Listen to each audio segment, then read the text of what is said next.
Hi అండి, అందరికీ నమస్కారం. Welcome to my channel. Contract మరియు అవుట్సోర్సింగ్ ఉద్యోగుల జీతాలపై జరిగిన అన్యాయం, దీనిపై వారైతే నిరసన తెలిపారు. పూర్తి వివరాలు అయితే ఈ వీడియోలో తెలుసుకుందాం. వీడియోని ఎక్కడ కానీ స్కిప్ చేయకుండా ఎండ్ వరకు చూడండి, అప్పుడే పూర్తి ఇన్ఫర్మేషన్ అర్థమవుతుంది. అలాగే వీడియోకి ఒక లైక్ చేయండి ఫ్రెండ్స్. ఈ విషయానికి వచ్చినట్లయితే వేతనాలు చెల్లించాలి అని ఎస్ఎస్ఏ ఉద్యోగుల నిరసనలండి. సమగ్ర శిక్ష అభియాన్ ఎస్ఎస్ఏలో పనిచేస్తున్న సిబ్బందికి వేతనాలు చెల్లించాలని డిమాండ్ చేస్తూ ఏపీ సమగ్ర శిక్ష కాంట్రాక్ట్ మరియు అవుట్సోర్సింగ్ ఎంప్లాయీస్ ఫెడరేషన్ ఐకాసా ఆధ్వర్యంలో ఉద్యోగులు నిరసన తెలిపారండి. ఈ మేరకు బుధవారం మధ్యాహ్నం భోజన విరామ సమయంలో ప్లకార్డులు పట్టుకొని నినాదాలు చేశారు.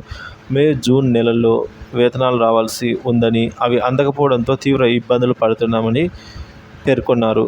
ఐకాసా చైర్మన్ కాంతారావు మాట్లాడుతూ సమయానికి వేతనాలు అందక ఉద్యోగులు తీవ్రంగా ఇబ్బందులు పడుతున్నారని, ప్రతి నెల వేతనాలు వచ్చేలా బడ్జెట్ విడుదల చేయాలని, గతంలో సమ్మె చేసిన కాలానికి కూడా జీతాలు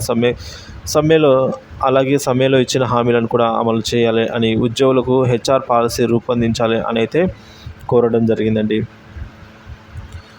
ఈ మేరకు కాంతారావు గారు అయితే మే మరియు జూన్ నెలలకు సంబంధించిన జీతాలు రావాల్సి ఉంది, వాటిని వెంటనే చెల్లించాలని కోరారు. అలాగే గతంలో సమ్మె కాలంలో జీతాలు చెల్లిస్తామని ప్రభుత్వం హామీ ఇచ్చిందండి. ఈ మేరకు సమ్మె కాలానికి సంబంధించిన జీతాలు కూడా త్వరితగతిన చెల్లించాలని అయితే కోరడం జరిగింది. అలాగే సమ్మెలో ఇచ్చిన హామీలను కూడా అమలు చేయాలని అయితే కోరడం జరిగిందండి. ఎస్ఎస్ఏ ఉద్యోగులకి వారు కూడా ఈ విధంగా జీతాలు ఏమీ రాకపోతే వారికైనా కూడా వాళ్ళ బాధలు ఎవరికి చెప్పుకోవాలని చెప్పేసి ఈ విధంగా నిరసన వ్యక్తం చేయడం జరిగింది ఫ్రెండ్స్.